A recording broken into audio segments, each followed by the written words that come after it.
দুটো কাল তুই জাগে দেখায় নিচ্ছি এগুলো কি ওটা আপনার হিমসাগর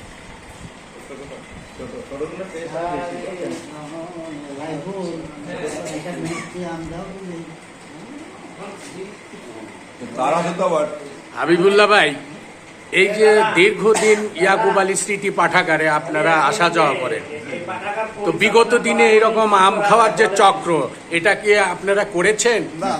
আমি প্রশ্ন করলাম এইটা মূলত শওকত ভাই খুব তার নিজের গাছের আম নিয়ে এসে সবাইকে দাওয়াত করছে, আমরা তাই খাচ্ছি। হেমন্ত উৎসব এটা না মধুমা এটা মধুমাসের একটা বড় অনুষ্ঠান।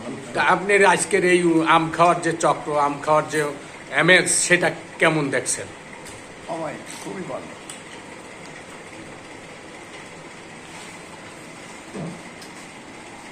এই যে ইউনুস সাহেবের দাওয়াত দিয়েছিলাম দীর্ঘদিনে, সুপ্রিয় দর্শক, আমি ব্যস্ত আপনারা দেখুন প্রিন্সিপাল সাহেব কিন্তু আম যেভাবে খায় অতীতেও খেয়েছেন এবং বর্তমানেও তিনি খাচ্ছেন।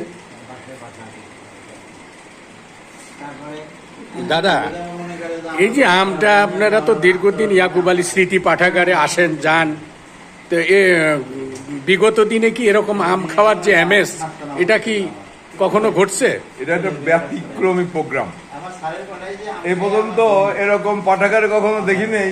আজ আমাদের শওকত সাহেব এটা একটা নতুন অনুষ্ঠানের আয়োজন করলো। এখন পরবর্তীতে আমি মনে করি যে যাদের বাড়িতে সদস্যদের যাদের বাড়িতে আম আছে প্রচুর, তারা তো এরকম অনুষ্ঠান এবছর আরো দু একবার করে।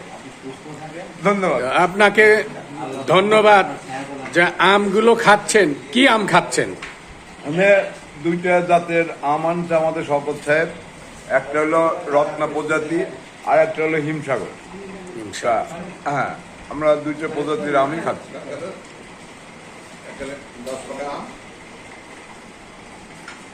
শামীম ভাই, আপনাকে এই যে আম খাওয়ার যে চক্রটা, আম খাওয়ার যে এমএস এই ইয়াকুব আলী স্মৃতি পাঠাগারে, এটা তো আপনার এই প্রথম আমার মনে হয়। সবাইকে খাওয়া দেখতেছি, আমি খুশি। আচ্ছা, ধন্যবাদ।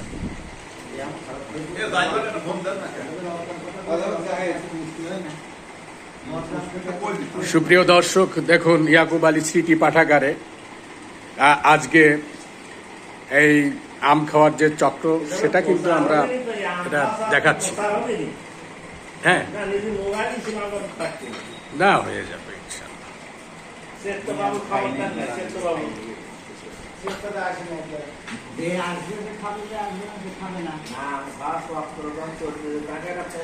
সুপ্রিয় দর্শক, আমার হাতেও কিন্তু আম, এটা আমাদের শওকত ভাই, তিনি কিন্তু আমাদের সামনে এই উপহার দিয়েছেন আম খাওয়ার।